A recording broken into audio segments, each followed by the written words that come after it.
Hey guys and gals, it's your buddies Drew and Ralphie with Living History's Mysteries and Ferocious Feline Productions.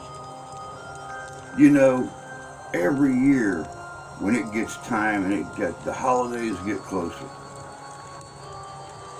we don't just think of ourselves or what we might be getting from old St. Nick. We sit down and we try to think about those who aren't as fortunate as we are, who don't have all the niceties in life that we do, and ways we might be able to help them. Last year, we here at Living History's Mysteries took donations to help out the Toys for Tots and even the Adopt a Family thing. And we were able to do some good and bring some smiles to families and to children that somehow, for some reason, whatever the reason may be, life became a challenge and they couldn't succeed without a little bit of help. But it's that time of the year again where we start thinking of others.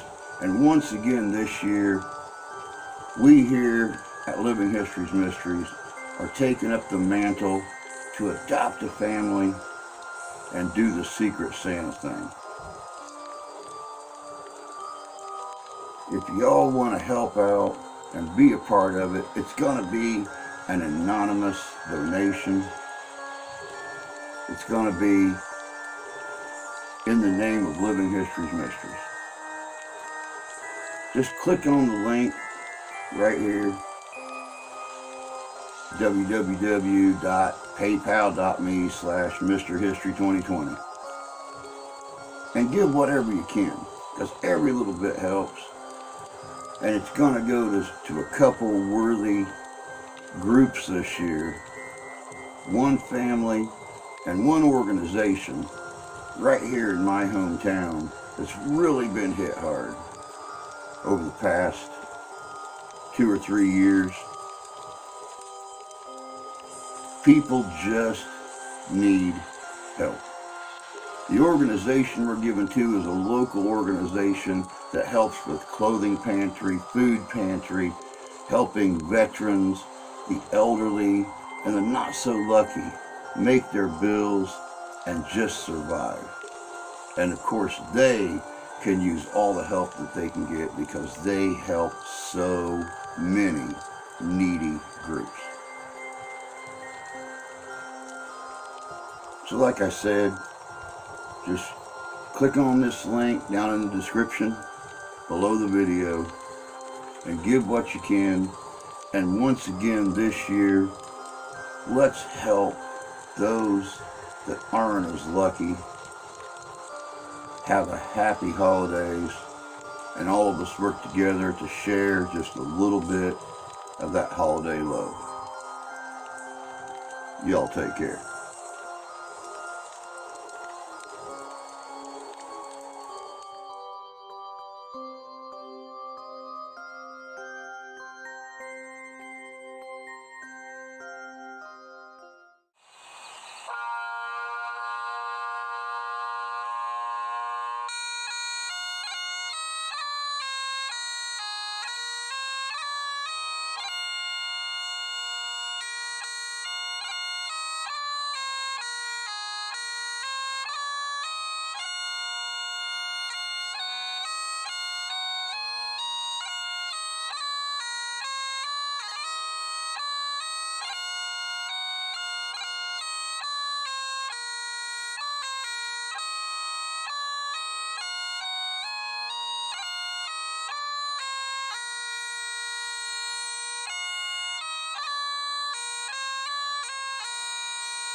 was Christmas banned in Scotland, and how did the ancient Celts celebrate the winter solstice? The reason why Christmas in Scotland was banned is related to the Reformation, the great transformative event in Christianity, where the power of the Catholic Church and the Pope was challenged, and everything associated with it.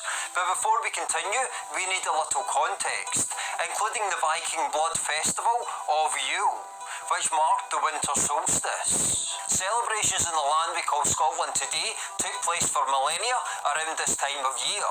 It was related to the winter solstice around the 21st of December in our modern calendar, and the ancient Celts had major celebrations around this time of year.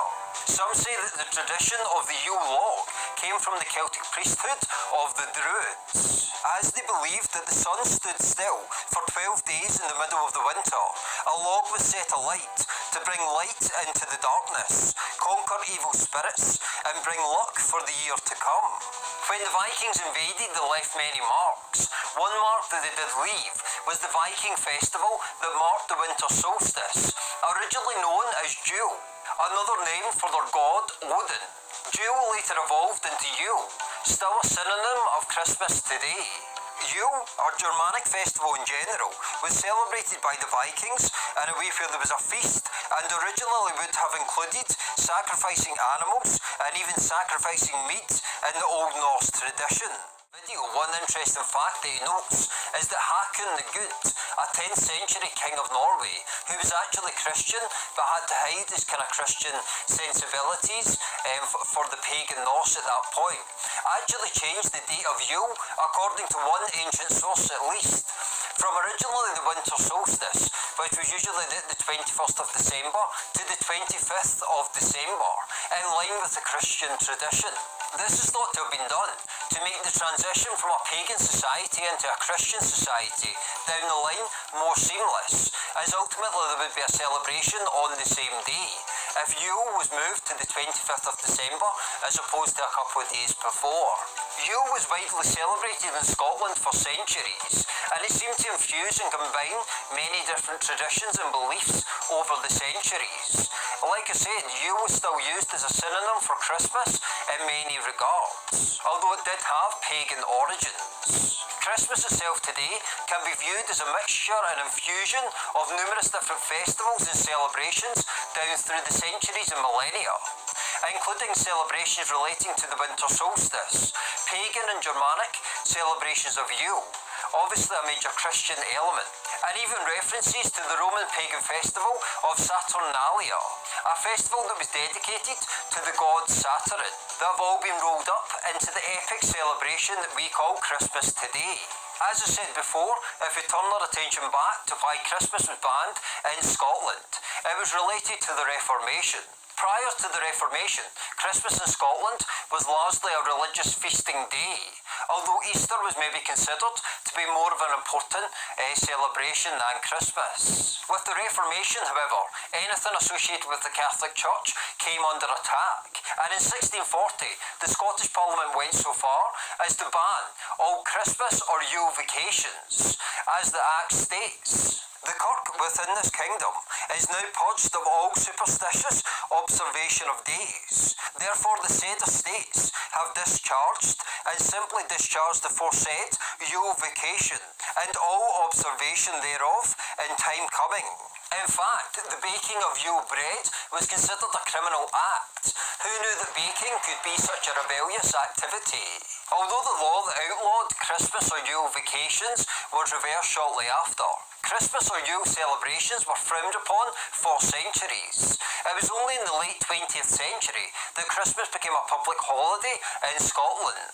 This frowning or discouraging of celebrating Yule or Christmas vacations meant that Hogmanay became a major feature in the Scottish calendar, and New Year and Hogmanay played a significant role for centuries. As we have seen, there is so much incredible history behind Christmas and Yule celebrations. Thanks for watching, and have a Merry Christmas, a Happy Yule, an incredible winter solstice, a great Saturnalia, or whatever festival or celebration you choose to celebrate. Thanks again for watching, and I'll speak to you next time.